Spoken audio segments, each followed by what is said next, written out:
Pour être en mesure de voter aux élections professionnelles entre le 27 novembre et le 4 décembre 2014, la première chose à faire qui est impérative dès aujourd'hui, c'est de créer son propre espace électeur. Pour cela, il faut aller sur le site education.gouv.fr/élections pro 2014 qui redirige vers cette page entièrement consacrée aux élections professionnelles. Depuis cette page, on clique sur le bouton « Je me connecte à mon espace électeur » de cette manière et on arrive au formulaire d'accès. Pour créer son compte, on clique sur cet onglet « Créer mon compte » et on renseigne différents éléments. Tout d'abord, son adresse de messagerie professionnelle. On doit aussi ensuite indiquer un mot de passe électeur personnalisé qui comprend au minimum 8 caractères, dont une majuscule, une minuscule et un chiffre. On confirme ce mot de passe pour des raisons de sécurité. Et on doit aussi indiquer, toujours pour des raisons de sécurité, les chiffres qui sont présentés ici, dans cette zone.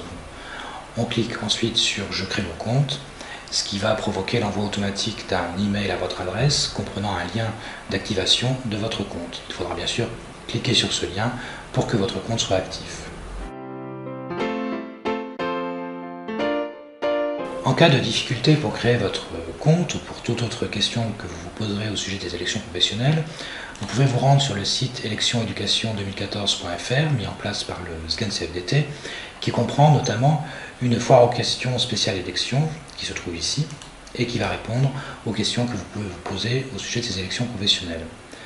Par exemple, si vous ne connaissez pas votre numéro de Noumen, vous allez trouver ici un lien qui va vous indiquer comment le récupérer, généralement en s'adressant au secrétariat de votre établissement. Mais d'autres précisions sont indiquées ici. Ou encore, si vous ne connaissez pas votre adresse électronique professionnelle, vous avez ce lien « Comment accéder à la messagerie académique pour récupérer mes identifiants de vote » qui va vous indiquer toutes les démarches à effectuer pour récupérer et connaître et utiliser cette adresse professionnelle. Après avoir activé votre compte, vous pouvez désormais vous connecter à votre espace électeur en renseignant votre adresse électronique et le mot de passe que vous avez choisi. Et en cliquant sur Entrée, vous avez accès dès à présent d'une part à votre profil, mais surtout à la liste des scrutins auxquels vous allez participer, qui présente les listes de candidats et les différentes professions de foi. Et bien sûr, à partir du 27 novembre jusqu'au 4 décembre, c'est de cette manière-là que vous pourrez voter pour le SGEN-CFDT.